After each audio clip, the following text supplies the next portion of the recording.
Okay, this is chapter 30 of The Night Singer. 30. Once the meeting was over, Eric hurried back to his desk. Supriya was picking up her parents from the airport this afternoon, and the weather forecast was making her nervous. There was now a chance of thunder. Eric had promised her he would buy a couple of extra duvets, not that he knew when he was meant to find the time. According to Google, IKEA was his best bet. Hannah came over to his desk with a cup of coffee. I can cope with the investigation despite my history with Rebecca. Good, he said, though I never thought otherwise. At first, Eric couldn't understand why she had spoken up, but then he realized that she must have misinterpreted what he'd said during the meeting. All he had wanted to know was whether Rebecca had said anything useful, or maybe it had to do with yesterday, with the fact that she had run off with her best friend. He was just about to get up and follow Hannah, who was already halfway back to her own desk, when reception called. Tildy, one of Fanny's friends, was down there with her mother and just wanted to talk to him. On my way, Eric said, slamming down the receiver. He hurried over to Hannah's desk and explained what was going on. Surely she would see that he thought she was a good cop now. He wanted her in there with him. I'll get us an interview room, she said. Eric opened the door to reception. Tilde was standing there by the window, looking out at the parked cars. She was wearing a pair of tight white jeans and a blue sweater. Her mother was sitting on the sofa behind the colorful plastic animals that were big enough for children to ride. Eric was fairly sure he had seen her before at the local bank on Nora Langdon. In fact, she was dressed like she was on her way there now. Both turned to face him, and Tilde failed to hide her fear. The look on her face gave Eric a jolt of hope about what she had come to tell him. You can wait here, he told Tilde's mother. That's fine, I already know what she's going to say. Come with me, he said to Tilde. After a quick glance at her mother, she did as he said. In the interview room, Hannah started the tape recorder and explained who was present and why. She then turned to Tilde. So, what did you want to tell us? I lied yesterday, she said, when I talked to you. Eric explained for the tape that Tilde had nodded toward him. What really happened when you met Joel in the woods? He asked. Tilde's nerves were starting to get the better of her. She was tugging at the ragged sleeve of her sweater, her eyes darting around the room. Beads of sweat had begun to glisten on her forehead, which was bumpy with foundation-cake spots. We hit him, she whispered. Her body seemed to slump with a confused mix of relief and fear over how they might react. What do you mean by hit? Eric asked softly. Could you elaborate? Fanny punched him a couple of times. Where? In the head and the stomach. Anything else? Asked Hannah. He fell over, so we started kicking him too. All three of you? Asked Eric. Yes, said Tilde, but mostly Fanny. Considering how small Tilde was compared to her friend, Eric didn't find it hard to believe that Fanny had been the ringleader. The kind of abuse the teenager was describing didn't involve a knife, but before he asked her about that, he wanted her to give them her full version of what they had done to Joel. Go on, said Eric. What happened next? Joel got up and walked off. Are you lying again now? Asked Hannah. For the first time, Tilde looked straight at them. Please, we didn't kill him. He got up and walked off. You have to believe me. We'd messed him up pretty badly, but he could still walk. Did any of you use a knife? Asked Eric. Tilde began sobbing. You need to tell us exactly what happened, said Hannah. This is a murder investigation.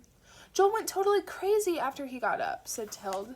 He pulled out a knife and started waving it around, screaming that he'd cut us, but I swear he got up and walked off. Eric produced a picture of the knife they had found and showed it to Tilde. Was this a knife? It was so dark, but I think so. What were you fighting about? Asked Eric. Money. Money for what?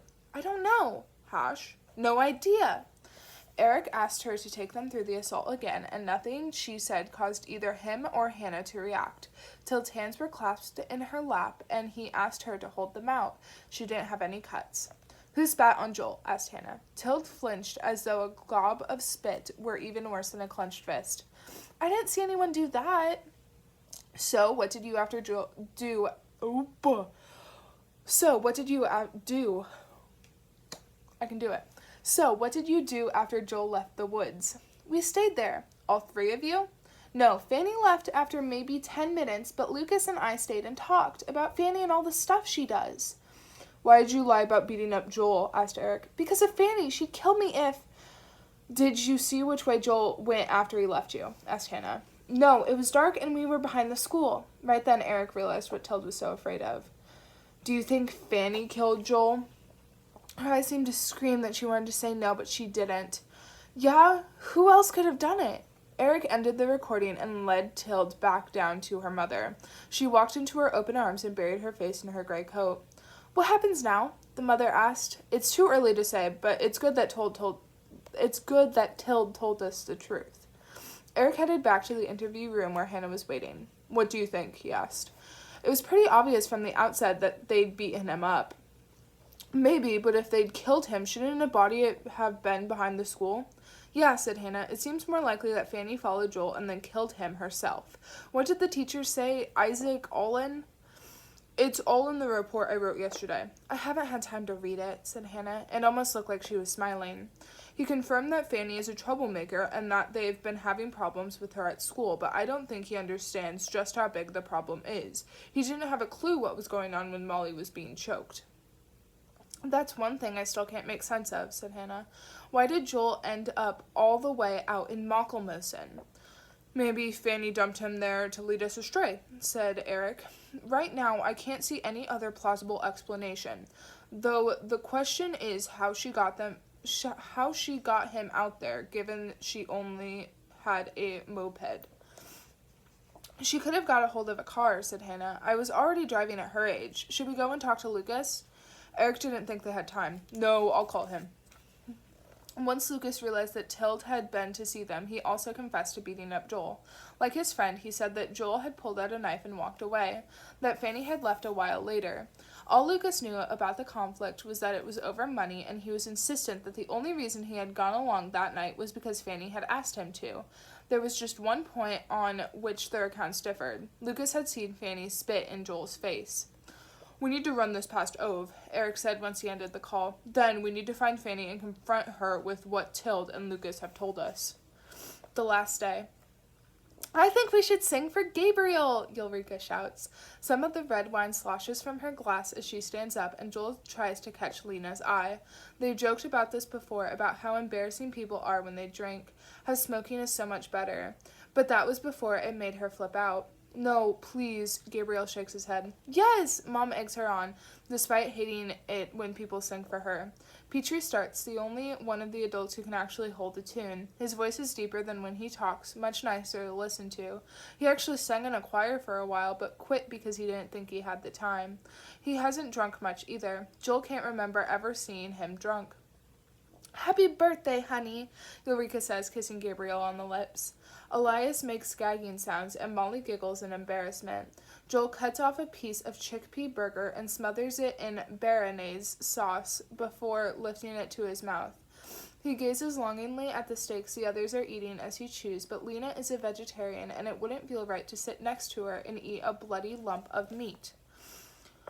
I want to tell a joke, says Molly. I think that's enough now, Mom says, as Petrie gives her an encouraging smile.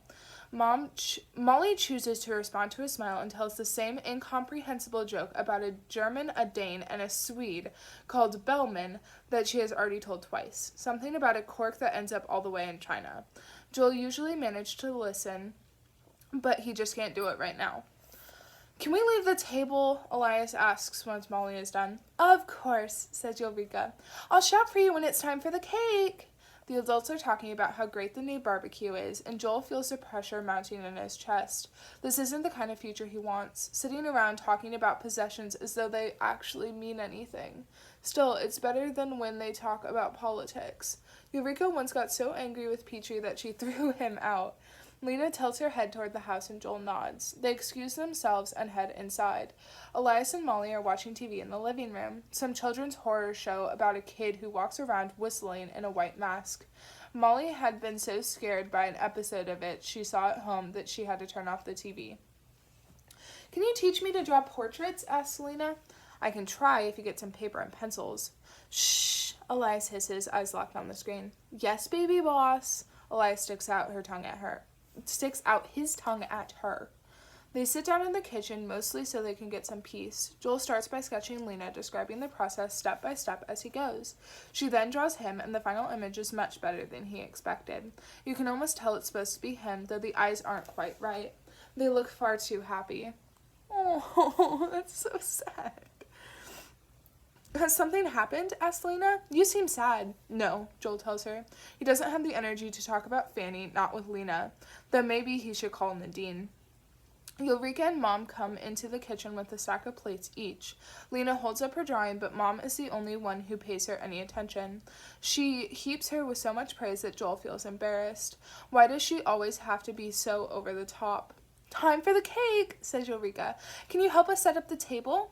Lena immediately gets up, but Joel takes his time. Why can't Gabriel and Petrie help? At least Gabriel usually does. Whenever Joel stays for dinner, it's often Gabriel who cooks.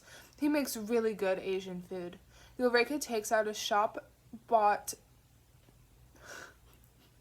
I'm so sorry. Princitaria from the fridge, and Mom begins taking down plates. Not those ones, says Ulrika. We'll use the good china. Joel can see that Mom is annoyed, but she puts back the plates without a word. Lena goes over to the glass cabinet and takes out the right plates. Elias and Molly start clapping as the cake is carried outside. Petrie's eyes look glossy and his cheeks are flushed. Has he been drinking? Arguing? Both? The minute they finish eating, Mom tells Joel to take his sister home and put her to bed. But it's not even dark yet, Molly protests. It's almost 9 o'clock, Petrie tells her. This time yesterday you were already fast asleep. And no story tonight, says Mom. Straight into bed. Please, Molly begs. No. Mom looks at Joel as she says it, and he nods. Of course we'll read a story, Joel whispers to Molly once they are out of earshot. The setting sun has turned the sky pink. It looks like it's on fire, says Molly. It does, doesn't it? Joel lets Molly skip brushing her teeth and lies down next to her. She has an extendable bed, and they recently pulled it out to its full length. Not that she needs it, but because she wants to feel big. Sadly, it doesn't extend widthwise. Joel reads her the first chapter from a book about a beggar boy called Tam. One more chapter, please, she begs, though she can barely keep her eyes open. They have already read the entire series before, and both know that Tam eventually becomes a dragon rider.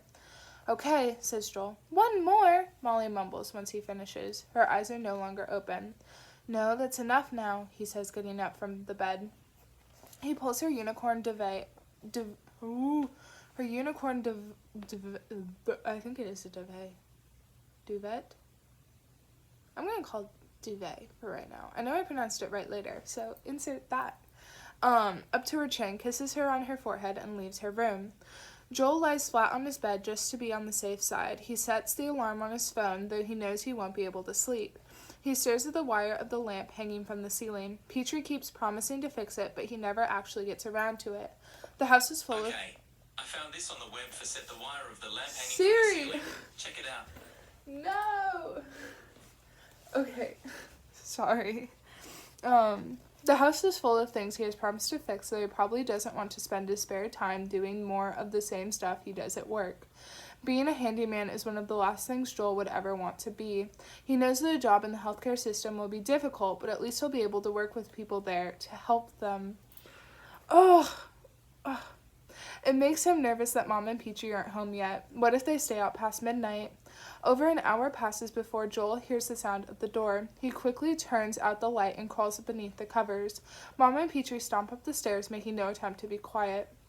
As expected, she pops her head around his door, and he makes a real effort to breathe evenly. 15 minutes later, once the sounds from outside have died down, Joel gets up and moves over to his computer to pass the rest of the time. At 10 to 12, he pulls on a hoodie. He doesn't want to have to rummage through all the jackets downstairs. He opens the bottom drawer of his desk and takes out the knife he keeps hidden beneath an empty notepad, pulls it out of its sheath, and gently touches the sharp edge. The blade is made of stainless steel, the handle some kind of rubber. He pushes it back into its sheath and then stashes it in the pocket of his sweatshirt. Joel tiptoes downstairs, avoiding all the creaky floorboards. He pauses when he reaches the front door. He could still change his mind, turn toward the kitchen and drink a glass of milk instead, go back to bed and sleep through the rest of the night. Hope that it all works out for him and Molly, that Fanny wasn't serious with her threats. The only problem is that Joel is sure she is, and that he needs to make her back down somehow. He opens the door and steps out into the night. He glances over at his bike, but decides not to take it. Instead, he begins walking along the road. Joel doesn't want to get there too early, doesn't want to have to wait anxiously like some nervous little kid. Guardby is almost completely dark. It's hours since the sun went down, and the moon is hidden behind a cloud. Jesus, he hates the darkness, so much so that he still sleeps with a nightlight on. And like the idiot he is, he didn't think to bring a flashlight. He'll have to make do with the light on his phone instead. The sound of bush crickets fills the air. He is freezing. It's much colder than when he took Molly home and the wind has picked up. A bird begins chirping, singing with bright, fast tones. At first Joel is surprised, but then he realizes it must be a night singer, a nocturnal bird of some kind, possibly a nightingale, or a marsh warbler. It's as though it is singing to make him turn back, and there it is again, the thought that it isn't too late, that he could turn back and pretend he simply went for a walk if anyone is up. But this time the thought is nothing but an echo of what he felt inside the front door, so he keeps walking. He has no choice.